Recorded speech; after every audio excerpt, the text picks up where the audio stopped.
Jillian, a 91-year-old man lost his life in the Thursday afternoon fire, but a quick thinking neighbor likely saved a second man who also lived in the building. Delise King said she was walking to pick up her niece from school when she noticed smoke coming from this house. I seen like flame, well really just smoke coming, and I heard like glass breaking. And when we really just made it in front of the house, we seen that it was on fire. Another neighbor told King 3 people lived in the home, so King went to the back of the house, looked through a window and saw a man trying to escape the flames. He was like panicking because he was like still asleep kind of. So I made it my business to kick open the window and the door and tell him to come on out and get him out. Firefighters said the man was taken to a local hospital with minor burns to his hand and smoke inhalation. The third person was not at home at the time. Longview firefighters were among at least 3 departments that fought 2 structure fires north of the city Wednesday evening. This house on North Ridge Circle caught fire at about 4 p.m. Wednesday afternoon. A woman and 2 cats were inside the home but made it out safely. You name it, it's destroyed. The whole upstairs is gone. Luckily we're in a hotel now, but we got nothing left. No one was injured in the North Ridge Circle fire or at this fire, where a man's shop and collectible cars were destroyed. King says she was scared when she went to save the man because of the other fires in the area. And I thought something was just going to explode. I mean, because, man, there's been a lot of fires lately. Firefighters have not released the name of the man who lost his life today in the fire. In the Longview Bureau, I'm Kevin Boyce, KYTX, CBS 19 News.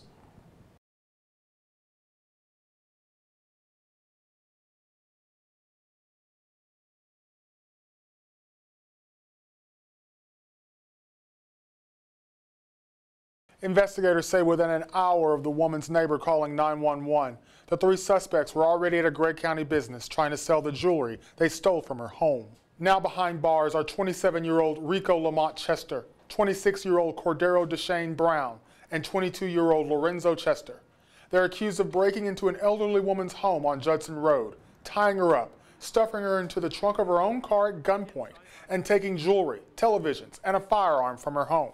It's a horrendous crime, particularly when you have a elderly victim. But according to a 4-page complaint filed in Gregg County District Court, while deputies were rescuing the woman from her car, the suspects were already leaving clues that would lead to their capture the following day. A Gregg County business owner identified the suspects as 3 men who came to sell him jewelry Monday morning. The business owner paid with a check, which the suspects cashed at a Longview bank. In both transactions, investigators say they showed their identification cards. The men were arrested Tuesday evening. Deputies said the victim identified most of the jewelry found in the suspect's minivan as hers. So we believe these suspects have the propensity to commit serious crime, and we're just fortunate we got them off the street quickly.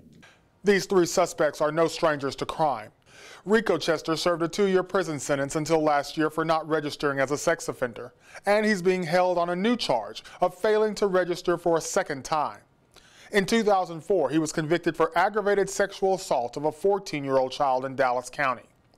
Lorenzo Chester is on probation for a 2009 home burglary. Brown served 5 months in county jail last year for deadly conduct, discharging a firearm.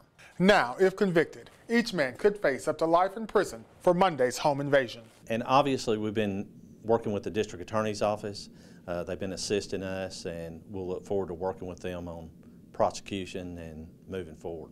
The 3 suspects remain in the Gregg County Jail tonight, each on at least $750,000 bond. Reporting in the Longview newsroom here in Gregg County, I'm Jimmy Isaac, KYTX, CBS 19 News.